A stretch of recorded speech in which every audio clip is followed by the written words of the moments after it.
الحمد لله والصلاة والسلام على رسول الله وبعد. حياكم الله أيها الأحبة الكرام على مائدة القرآن وفي طاعة الرحمن سبحانه جل وعلا. اللهم أخرجنا من ظلمات الوهم وأكرمنا بنور الفهم ويسر لنا طريق العلم وحسن أخلاقنا بالحلم وافتح لنا أبواب رحمتك وانشر علينا من واسع حكمتك وعلمنا ما لا نعلم فإنك تعلم ما لا نعلم وإنك أنت علام الغيوب يا رب العالمين. وبعد أيها الأحبة الكرام، نتابع دراسة التجويد برواية ورش عن الإمام نافع، وهذا الباب بعنوان أحكام المدود. أحكام المدود. المد في اللغة أيها الأحبة بمعنى الزيادة والتطويل، كما قال الله تبارك وتعالى: ويمددكم بأموال وبنين.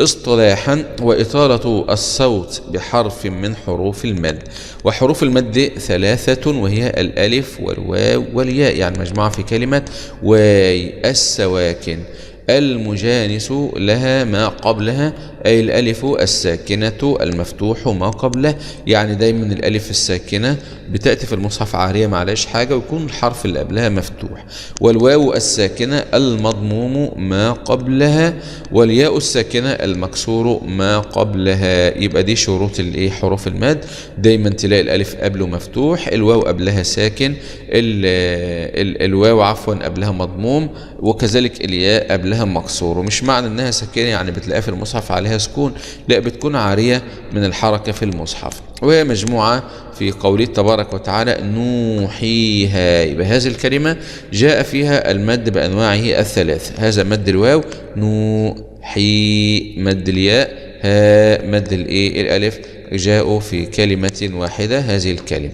أنواع المدود أيها الأحبة: المدود في كتاب الله تبارك وتعالى 9 لا عاشر لها، وهي المد الطبيعي، ثانيا البدل، ثالثا مد العوض، رابعا المد المنفصل، خامسا المد المتصل، سادسا مد الصلة، سابعا مد اللازم، ثامنا العارض للسكون، تاسعا مد اللين، كما سيأتي معنا إن شاء الله تبارك وتعالى.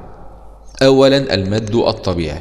المد الطبيعي هو الذي لا تقوم ذات الحرف إلا به، أي أن حرف المد لا يبرز إلى الوجود إلا إذا مد هذا المد، ولا يتوقف على سبب كهمز أو سكون، يعني ما فيش بعده همز أو سكون هو السبب عشان كده احنا بنمده، لا.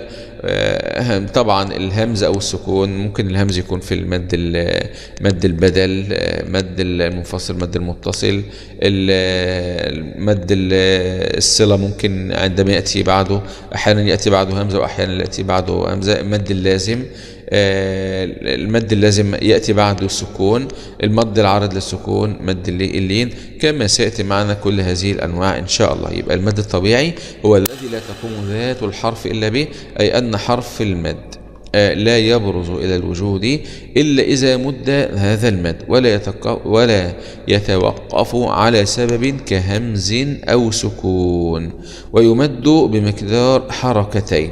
زي قال، هنا المد الطبيعي جاء مرتين في الكلمة. قال هذا ألف سكون، مد طبيعي يمد بمقدار حركتين. قال قالوا، هكذا مد طبيعي برضو جاء مرتين بعد القاف وبعد حرف اللام. لمردودون، هكذا برضو المد مرتين، بس خلي بالك الطبيعي في حالة الوصل مش في حالة الوقف، لأن لو وقفنا هيبقى اسمه مد عارض للسكون. لمردودون، هكذا. ده حكم تاني هيجي لنا بعد كده إن شاء الله. يبقى لمردودون، هكذا. سينين، هكذا برضو المد الطبيعي في الياء الأولى وفي الياء الثانية. سينين، هكذا، وما تبالغش فيه، ما تطولش زيادة عن اللزوم فيه. طيب ايه معنى الحركة؟ احنا قلناها بالمد مقدار حركتين. مقدار الحركة ايه؟ تقاس أزمنة المدود بالحركات، والحركة هي الفترة الزمنية اللازمة للنطق بحرف متحرك مفتوح أو مضموم أو مكسور، والحركتان هي الفترة الزمنية اللازمة للنطق بحرفين متحركين، زي مثلا قاف فتحة، قا، هكذا. أو زمن النطق بألف وحكم الزيادة عن حركتين حرام شرعا. خلي بالك كلمة حرام دي يعني ما بحبش كلمة حرام، يعني إن كلمة حرام دي بعدها يعني نار. يقال على شيء مثلا إن الشيء ده حكمه حرام إذا كان اللي هيعمل كده يعني ممكن يدخل النار. لا، ممكن نقول انه خطأ، يعني ايه لحن في التلاوة لا يجوز، انما نقولش كلمة ايه حرام. مش معنى ان واحد مد اكتر من حركتين يعني نقول له خلاص انت هتدخل النار، لا، وانما نقول هذا مخالف لقواعد التجويد. من لم يصح التجويد آثم، ممكن يأثم اذا كان متعمد ذلك. طيب، يبقى احنا اليوم خدنا بفضل الله تبارك وتعالى احكام المدود. يبقى المد في اللغه الزياده والتطويل. اصطلاحا اطاله الصوت بحرف من حروف المد. حروف المد 3 وهي الالف والواو والياء مجموعه في كلمه واي. السواكن المجانس لها ما قبلها، الالف الساكنه المفتوح ما قبلها، ده شرط مد الالف. الواو الساكنه المضموم ما قبلها، والياء الساكنه المكسور ما قبلها.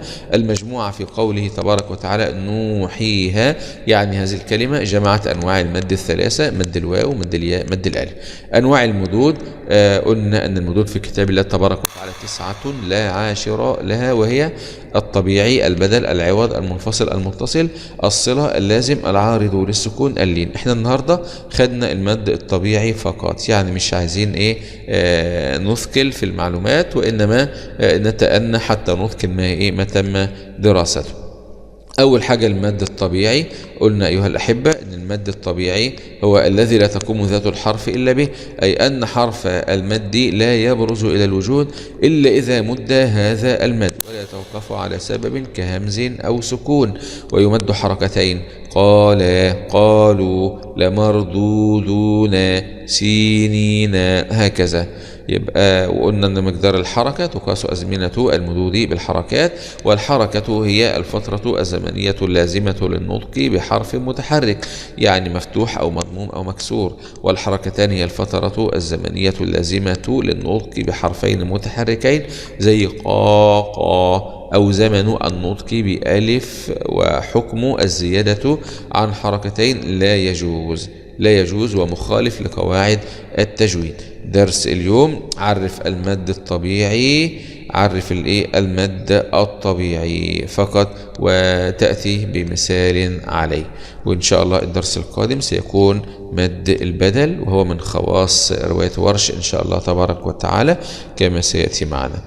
وإن شاء الله انتظروا الاختبار يوم 30 في هذا الشهر إن شاء الله تبارك وتعالى، والدرس غدا في نفس الموعد. هذا والحمد لله رب العالمين.